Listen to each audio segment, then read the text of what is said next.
अस्सलाम वालेकुम। मैं हूं डॉक्टर रऊफ राना और अपने डिजिटल चैनल पर आपको खुश आमदीद कहता हूं। आप गैबिका चाहे आसाबी दर्दों के लिए इस्तेमाल कर रहे हो, डायबिटिक न्यूरोपैथी के लिए इस्तेमाल कर रहे हो, छाती का पेन के लिए इस्तेमाल कर रहे हो, दिमाग की आसाब की किसी भी कैफियत के लिए इस्तेमाल कर रहे हो, ये ज़रूरी है कि आपको उसके जो साइड इफ़ेक्ट हैं उसके बारे में इल्म होना चाहिए।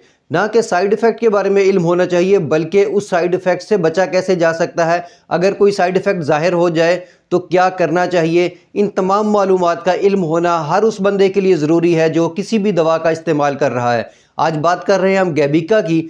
तो गैबिका के दो किस्म के साइड इफ़ेक्ट हैं। एक वो साइड इफ़ेक्ट जो मामूली नौइयत के होते हैं और वक्त के साथ कम हो जाते हैं, उसको भी हम डिस्कस करेंगे। इसके साथ एक ख़तरनाक साइड इफ़ेक्ट जो जानलेवा भी साबित हो सकता है, उसको भी हम डिस्कस करेंगे। और इसके साथ साथ इन साइड इफ़ेक्ट से बचा कैसे जा सकता है, ये भी आज का मौजू है।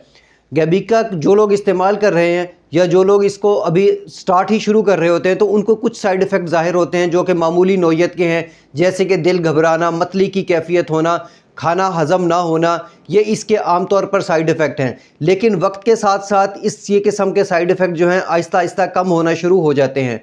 इसके साथ कुछ लोगों को ये भी महसूस हुआ है कि उनको धुंधला नज़र आता है, बाज़ लोगों को एक की जगह दो नज़र आ रहे होते हैं।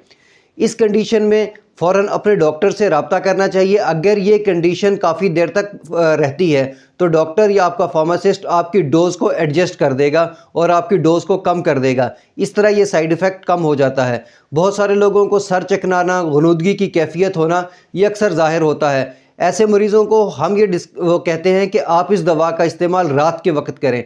अगर गुनूदगी इस कदर हो कि रात के वक्त आपने दवा का इस्तेमाल किया सारी रात सोने के बावजूद और सुबह भी ये गुनूदगी और चक्कर की कैफियत हो, तो दवा की डोज़ को तब्दील किया जा सकता है, उसको कम किया जा सकता है। अब बात करेंगे एक वो ख़तरनाक साइड इफ़ेक्ट जो कि जानलेवा साबित भी हो सकता है।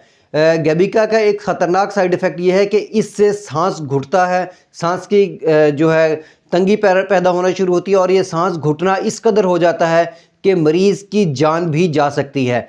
अब ये किन लोगों को होता है? अव्वल ये उन लोगों को होता है कि जो इस दवा की जो डोज़ है उससे ज़्यादा इस्तेमाल कर लेते हैं। जैसे कि अगर डॉक्टर ने आपको 75 mg दी है और आप इसको भूल के गलती से या दानिस्ता तौर पर या डोज़ डबल ले लेते हैं या ट्रिपल ले लेते हैं, कुछ लोग 150 mg तक चले जाएं या 300 mg तक चले जाएं, तब भी ये कंडीशन हो जाती है। इस कंडीशन की वजह से सांस घुटना शुरू होता है, सांस की नाली और फेफड़ों के अंदर तंगी महसूस होती है और आहिस्ता आहिस्ता ये तंगी इस कदर हो जाती है कि ये जानलेवा साबित हो जाती है। अगर किसी भी मरीज़ ने दवा का जो डोज़ है वो ज़्यादा ले लिया है और उसको सांस के अंदर तंगी महसूस हो रही है, तो फ़ौरन अपने करीबी हस्पताल की तरफ रश करना चाहिए और डॉक्टर को ये कंडीशन बतानी चाहिए कि सांस इस वजह से तंग हो रहा है।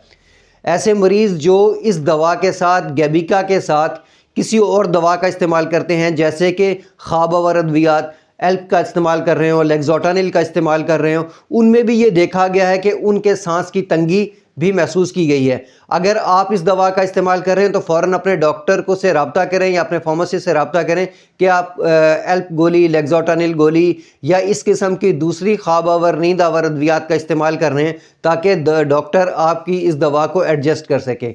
इसी तरह कुछ लोग कुछ पेन किलर्स का इस्तेमाल करते हैं, जैसा कि ट्रामाल, ट्रामाडोल, टोनाफ्लेक्स पी। उस दवा के अंदर भी नारकोटिक्स एलिमेंट्स होते हैं। अगर इस दोनों दवा को इकट्ठे दिया जाए तो उसके साइड इफ़ेक्ट डबल हो जाते हैं और इस तरह मरीज़ को सांस के अंदर तंगी और घुटन का एहसास होता है। अगर आप इस दवा का इस्तेमाल करते हैं, ट्रामाडोल, टोनाफ्लेक्स पी वगैरह का इस्तेमाल कर रहे हैं, तब भी अपने डॉक्टर से ज़रूर रब्ता करें ताकि आपकी जो डोज़ है उसको एडजस्ट किया जा सके। कुछ लोगों में, हालांकि ये बहुत कम होता है, लेकिन कुछ लोगों में ये देखा गया है कि ऐसे लोग जो मूवैक्स गोली, टेंजानाडिन का इस्तेमाल कर रहे होते हैं, उनमें भी ये देखा गया है कि उनके अंदर भी सांस घुटने की जो अलामत है वो पाई जाती है, लेकिन मामूली नौइयत में। हाँ, अगर दोनों दवा की डोज़ ज़्यादा हो तब ये जो अलामत है ये ज़्यादा हो सकती है। गर्ज़ ये कि अगर आपको किसी भी सूरत में ये महसूस हो रहा हो कि आपकी जो सांस है वो घुट रहा है, तो फ़ौरन अपने डॉक्टर या अपने फार्मासिस्ट से रब्ता करें ताकि आपकी या तो डोज़ एडजस्ट की जा सके या आपकी ड्रग इंटरेक्शन को ख़त्म किया जा सके, क्योंकि ये साइड इफ़ेक्ट جان لیوا ثابت ہو سکتا ہے۔ اس سے پہلے میں نے جتنے بھی سائیڈ ایفیکٹ بتائے وہ معمولی نوعیت کے ہیں اور آہستہ آہستہ وقت کے استعمال کے ساتھ ساتھ ختم بھی ہو سکتے ہیں۔ مجھے امید ہے کہ میری یہ معلومات آپ کے لیے فائدہ مند ہوگی۔ اللہ آپ کو اور آپ کے تمام اہل خانہ کو صحت والی زندگی عطا کرے۔ اللہ حافظ۔